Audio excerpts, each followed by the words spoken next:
नमस्कार. बऱ्याच दिवसानंतर आपण आज लेक्चरला स्टार्ट करतोय.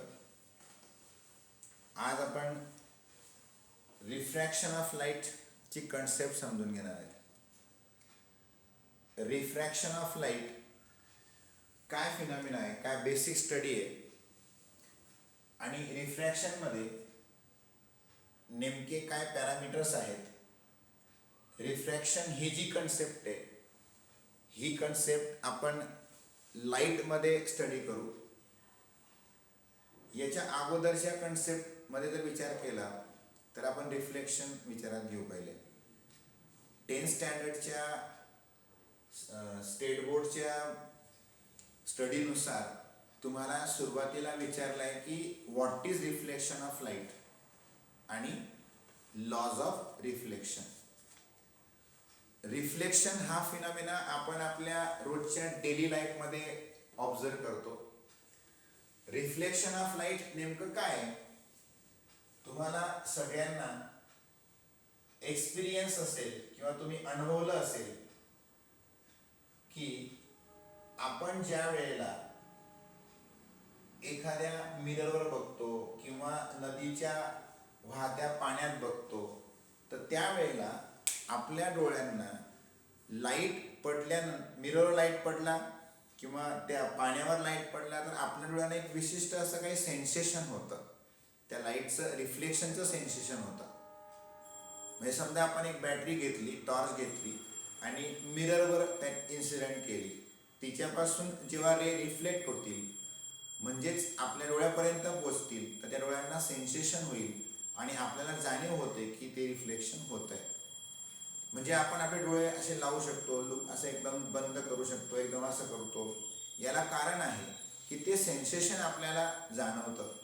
मग रिफ्लेक्शन म्हणजे काय, एक सिंपल फिनॉमिना आहे. Reflection of light means what, whenever the light incident on the reflecting surface. आता बघा, लाईट कशावर इन्सिडेंट होईल तर रिफ्लेक्टिंग सरफेसवर लाईट इन्सिडेंट होईल आणि रिफ्लेक्टिंग सरफेसवर जर तो इन्सिडेंट होईल तरच तो रिफ्लेक्ट पण होईल. म्हणजे समजा तुम्ही एखादा पुठ्ठा घेतला, त्या पुठ्ठ्यावर लाईट टाकला तर तो लाईट रिफ्लेक्ट नाही होणार. म्हणजे रिफ्लेक्शन हा जो पार्ट आहे, हा पार्ट आपल्याला काय इंडिकेशन करून देतो की त्या ठिकाणी जो लाईट इन्सिडेंट होतो तो त्याच्यावर पडल्यानंतर पुन्हा टर्न होतो, त्याच डायरेक्शनने टर्न होतो, बॅकवर्ड डायरेक्शनने तो टर्न येतो.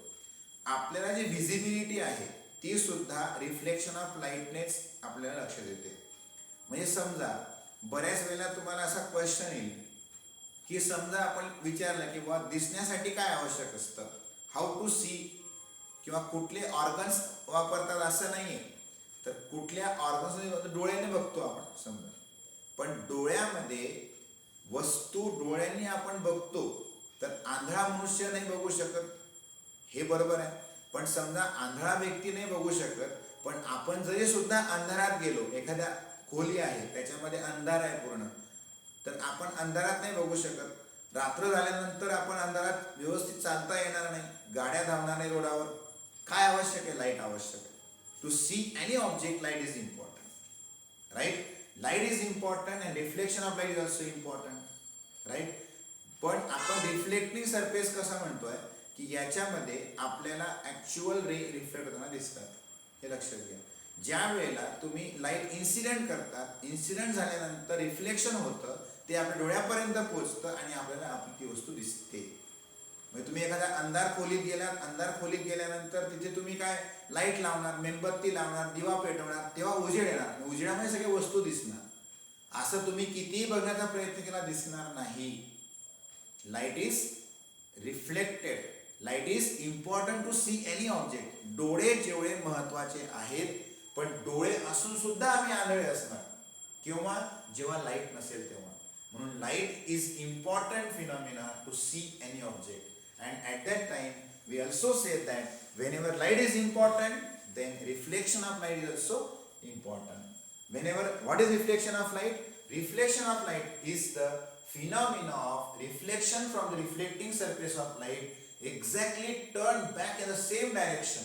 म्हणजे समजा हा रिफ्लेक्टिंग सरफेस आहे हा रिफ्लेक्टिंग सरफेस आहे आणि तुम्ही या ठिकाणी समजा हा इन्सिडेंट पॉइंट घेतला, तुम्ही रे ऑफ लाईट इन्सिडेंट केला, this is incident ray, right. Then normal can be drawn to the incident point and exactly right reflected back in the same direction. आपण रिफ्लेक्शन दाखवण्यासाठी करतोय, पण बॅटरी जेव्हा तुम्ही incident करतात मिररवर, सेम लाईनला तो पॉइंट मागे मिळतो भिंतीवर, बरोबर आहे. असं तिरपा नाही मिळणार तुम्हाला, असा तिरकस नाही मिळणार, असं तिरकस नाही मिळणार, हे लक्षात घ्या. तुम्ही इथं कसं करताय, ऑब्लिकली इन्सिडेंट करताय, आहे लक्षात, ऑब्लिकली इन्सिडेंट करताय. ऑब्लिकली म्हणजे काय, तिरकसपणे. तुमच्या बुक मध्ये असे शब्द असतात, ऑब्लिकली इन्सिडेंट म्हणजे याचा तुम्ही लाईट घालायला तिरकस टाकला, आहे लक्षात. तुम्हाला रिफ्लेक्शन असं मिळणार. इथे आपण म्हणणार रिफ्लेक्टेड लाईट, याला काय म्हणणार तुम्ही, reflected light. This is reflecting surface, this is the angle of incidence, right. याला तुम्ही काय म्हणताय, नॉर्मल. काय म्हणताय याला, normal, right. The angle between incident ray and normal is called as the angle of incidence, and then angle between the incident reflected ray and normal is called as the angle of reflection. Angle of reflection म्हणजे जेव्हा तुम्ही angle incident ray आणि normal मधला घेणार तेव्हा तुम्हाला angle of incident म्हणता येईल, आणि रिफ्लेक्टेड रे आणि नॉर्मल यांच्यामधला अँगल काय असतो, अँगल ऑफ रिफ्लेक्शन, राईट. मग तुम्ही इथे बघा, angle of incidence exactly equal to angle of reflection. म्हणजे ज्या वेळेला रिफ्लेक्शन फिनॉमिना असेल आणि रिफ्लेक्शन फिनॉमिना एकदम परफेक्टली रिफ्लेक्टेड फिनॉमिना आहे असं तुम्ही म्हणणार, तर त्यावेळेला तुम्ही 100% असं म्हणा की दोन्ही अँगल इक्वल असतील. म्हणजे अँगल ऑफ इन्सिडेंट आणि अँगल ऑफ रिफ्लेक्शन काय असतील, इक्वल असतील. लॉज ऑफ रिफ्लेक्शन मध्ये हा पॉइंट तुम्ही लिहू शकता. In case of reflection phenomena angle of incidence and angle of reflection both are equal. आणि दुसरा लॉज काय सांगू शकतात की incident ray and reflected ray both lie in the opposite side of normal. हा इन्सिडेंट रे आहे, हा reflected ray आहे, दोन्हीही रे हे नॉर्मलच्या विरुद्ध बाजूला असतात. म्हणजे कसं, incident ray, reflected ray are lies exactly on the opposite sides of normal, right. आणि तिसरा लॉ काय म्हणतात, तर इन्सिडेंट रे, नॉर्मल आणि reflected ray exactly lie in the same plane. These are the three laws of reflection. Number 1, angle of incident exactly equal to angle of reflection. Number 2, incident ray, reflected ray exactly lie on the opposite side of normal. Number 3, incident ray, reflected ray and normal lie in the same plane. These are the laws of reflection.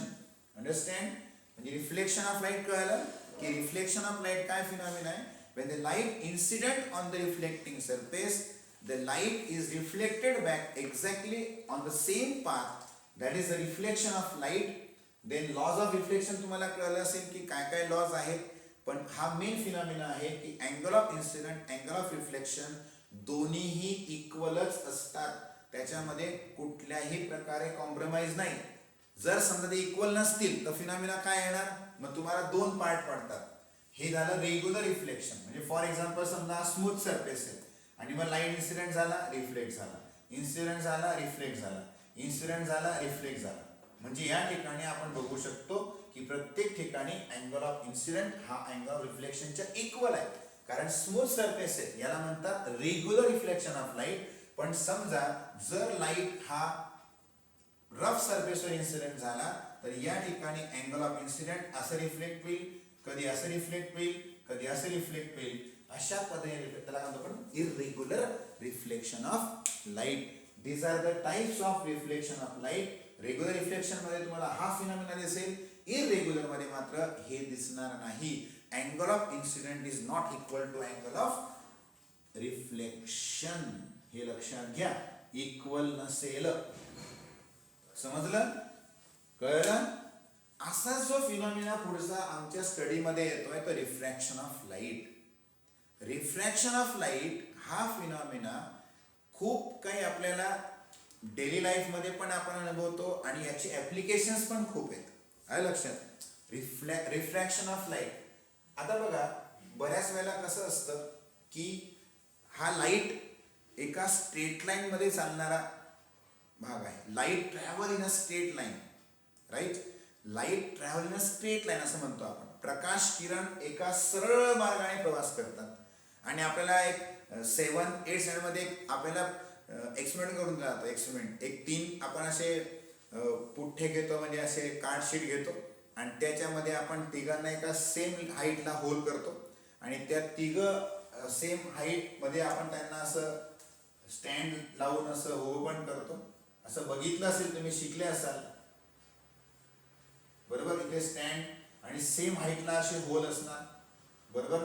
Candle कुठेतरी तुम्ही इथे पेटवली असेल, कॅन्डलची ज्योत असेल आणि ह्या candle ज्योतला आपण एका तिसऱ्या इकडून बघणार. आपण त्याला इकडून जेव्हा तुम्ही त्याला बघता त्यावेळेला तुम्हाला असं दिसतं तिन्ही होल आणि ती फ्लेम जी आहे कॅन्डलची ती एका लाईनीमध्ये आहे. पण जेव्हा तुम्ही एखादा पुठ्ठा डिस्टर्ब करता असं, तर तुम्हाला फ्लेम दिसणं बंद होऊन जातं, ती विजिबल नाही होत. म्हणजे आपण कन्क्लुजन करतो की light travel in a straight line. Okay, मग काय झालं सर इथे?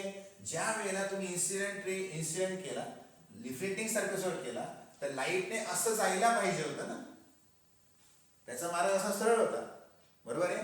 म्हणजे ज्या वेळेला लाईट हा आपल्या मेन पाथवरून रिफ्लेक्ट होऊन गेला, बघा नीट लक्ष द्या, फार महत्वाचा फिनॉमिना. आता मी असं काढतो, हा रिफ्लेक्टिंग सरफेस आहे, हा इन्सिडेंट झाला, नंतर इन्सिडेंट पॉइंट आला बरोबर. इन्सिडेंट पॉइंट रिफ्लेक्ट झाला बरोबर. आता याचा मार्ग असा होता, याचा मार्ग कसा होता? सरळ होता, एकदम सरळ होता असा. मग त्याने काय केलं, आपला मेन पाथ हा होता, मेन पाथ त्याचा हा होता, एकदम ओरिजिनल पाथ त्याचा हा होता की नाही. पण रिफ्लेक्टिंग सरफेस मध्ये आल्यामुळे तो रिफ्लेक्ट होऊन गेला. म्हणजे हा अँगल ऑफ इन्सिडेंट, हा अँगल ऑफ रिफ्लेक्शन झाला बरोबर. हा मेन पाथ होता असा झाला. तर हा जो अँगल क्रिएट झाला ना, याला म्हणतात अँगल ऑफ डेव्हिएशन. काय म्हणतात? Angle of deviation. म्हणजे light deviated from its main path वरून तो डेव्हिएट झाला. आपला जो ओरिजिनल पाथ होता त्याच्यावर तो डेव्हिएट झाला. कशामुळे? तुम्ही त्याच्या पाथ मध्ये काय ठेवलाय? Reflecting surface, right. मग तो अँगल ऑफ डेव्हिएशनचा विचार जर केला तर आपल्या मूळ मार्गापासून light deviated from its main path, that is called angle of deviation. मग तो अँगल ऑफ डेव्हिएशन कशामधला येतो? तर रिफ्लेक्टेड रे आणि त्याचा ओरिजिनल जो काही इन्सिडेंट रेचा पाथ आहे तो, त्याच्यामधला अँगल म्हणजे काय असतो? Angle of deviation. काय येणार बरं, कोणाला सांगता येईल का? बघा, आपण तो पण काढू शकतो. आता बघा, हा अँगल आहे, तर हा अँगल किती आहे ना, का vertically opposite. Vertically opposite angle असतात, कॉमन असतात बरोबर आहे. आता समजा ही नॉर्मल आहे, ही अशी नॉर्मल आहे बघा. मग हा पूर्ण अँगल जर गेला किती असेल? 180 बरोबर आहे. किती डिग्रीचा असेल? 180 डिग्रीचा असेल. मग आपल्याला हा काढायचा आहे. समजा आपल्याला डेल्टा घेतला, डेल्टा अँगल ऑफ डेव्हिएशन काय घेऊ? डेल्टा घ्या, एक्स घ्या, वाय घ्या, तुम्हाला जे रोटेशन घेऊ शकतात, काय प्रॉब्लेम नाही. पण डेल्टा घेतला. मग आता तुम्हाला माहिती आहे की angle of incidence exactly equal to angle of काय? रिफ्लेक्शन. मला माहिती आहे आर आणि आय इक्वल आहे बरोबर आहे. मग मला जर समजा हा काढायचा असेल ना, फक्त एवढाच काढायचा आहे मला, अँगल एवढा काढायचा, तर मी काय करेन, या दोघांची सम होईल आणि ती सम कशामुळे करेल? 180 मध्ये. म्हणजे angle of deviation delta is equal to 180 minus 2i किंवा 180 मायनस 2r असा येणार. कारण आय आणि आर काय इक्वल आहे. कारण आय प्लस आय घेतलं तर 2i येणार, आर प्लस आर घेतलं तर 2r येणार. अंडरस्टँड. आणि हा डेल्टा येणार. मग डेल्टा इज इक्वल टू काय आलं? 180 मायनस 2i घ्या किंवा 180 मायनस 2r घ्या. समजतंय? म्हणजे लाईट आपल्या मेन पाथवरून आपल्या मूळ मार्गापासून किती डेव्हिएट झाला हे सुद्धा आपल्याला या फॉर्म्युल्याने काढता लाईट असा जाणार होता, परंतु तो असा गेला रिफ्लेक्टिंग सरफेसमुळे, पण तो आपल्या मीन पाथवरून किती डेविएट झाला तर काढू शकतो. कसं काढलं? हा आय, याला म्हणतात व्हर्टिकली आपण इक्वल असतात. मग आपल्याला हे माहिती की हे पण इक्वल आहे, मग हे पण इक्वल येतील. मग तुम्ही 2i म्हणा किंवा 2r म्हणा, आणि त्याला कसं सबट्रॅक्ट करा, 180 सबट्रॅक्ट करा, ते तुम्हाला अँगल ऑफ डेव्हिएशन मिळणार. तसंच बघा, एक्झाम्पल करताना बऱ्याच वेळेला आपल्याला थोडं शब्दांमध्ये कन्फ्यूज करून टाकतात. कसं कन्फ्यूज करतात? हा बघा, रिफ्लेक्टिंग सरफेस आहे. रिफ्लेक्टिंग सरफेस, मग कधी कधी असं म्हणतात, when light incident on the reflecting surface creates an angle of 30 degree, creates an angle of 30 degree with the surface, असं म्हणतात. आता ते शब्द नीट वाचायचे. काय म्हटलं? With the surface. हा जो रिफ्लेक्टिंग सरफेस आहे ना, याच्या सोबत अँगल क्रिएट करतो, असं जर म्हटलं तर तुम्हाला हा अँगल दिलेला असतो 30 डिग्री दिलाय. कळतंय का? हा अँगल दिलेला असतो विथ द सरफेस. आणि लक्षात ठेवा, मी नाव सांगतोय की angle between the incident ray and reflecting surface it is called the glancing angle. याला काय म्हणतात? ग्लान्सिंग अँगल. म्हणजे सरफेस बरोबरच्या आणि इन्सिडेंट रेचा जो अँगल असतो त्याला आपण ग्लान्सिंग अँगल असं म्हणतो. It is called as a glancing angle. मग तुम्हाला काय असतं, फॉर्म्युले जेव्हा येतात त्यावेळेला समजा अँगल ऑफ इन्सिडेंट काढायचा आहे, तर तुम्ही काय करणार? 90 मधून 30 सबट्रॅक्ट करणार. 90 मायनस 30, तेव्हा हा काय येणार? 60 येणार. म्हणजे अँगल ऑफ इन्सिडेंट किती येईल? 60. म्हणजे तुम्ही हे भान ठेवायचं आहे की अँगल, भाषा समजा असं म्हटलं असेल, the incident ray incident on the reflecting surface creates an angle with normal, तर मग हा दिलेला आहे. विथ नॉर्मल तर हा, विथ सरफेस तर हा. हे नीट वाचायचं. नाही तर कधी कधी कसं आहे, आपल्याला कन्फ्यूज करतात. मग आपण काय करतो, सरळ सरळ आयच 30 घेऊन टाकतो. असं नको आहे. सरफेस बरोबरचा अँगल हा इथे 30 नाही आहे. सरफेस बरोबरचा अँगल 30 आहे. काय लक्षात? 30 आहे, पण अँगल ऑफ इन्सिडेंट काय येईल? 60. काय लक्षात? सरफेस बरोबरचा अँगल 30 आहे, अँगल ऑफ इन्सिडेंट काय येईल? 60. तिथं काय दिले नेमकं, कसे वर्ड्स वापरले ते नीट व्यवस्थित लक्षात घ्यायचं नाही, म्हणजे इथं काय प्रॉब्लेम चुकतो. आपण जर इन्सिडेंट अँगल घेऊन टाकला काही वेगळा तर तो चुकून जाणार. इथे काय होईल, जर त्यांनी दिले की असा असा इन्सिडेंट रिफ्लेक्टिंग रे इन्सिडेंट झाला, असा असा अँगल आहे, आपण कशाशी आहे? सरफेसशी आहे का नॉर्मलशी आहे? Just observe it and then you can do it calculation. Right? म्हणजे तुम्हाला जर त्यांनी सरफेस दिलाय तर 60 मायनस 90 मायनस 30 करा, 60 येऊन जाणार. बरोबर आहे? आणि जर सरफेस बरोबर दिला असेल डायरेक्ट नॉर्मल, तो डायरेक्ट इन्सिडेंट अँगल घेऊन टाका. लक्षात? अशा पद्धतीने हे रिफ्लेक्शन ऑफ लाईट आपण स्टडी करू शकतो. राईट? अंडरस्टँड? पुढच्या लेक्चरमध्ये, पुढच्या टॉपिकमध्ये आपण रिफ्रॅक्शन ऑफ लाईटचा विचार करू.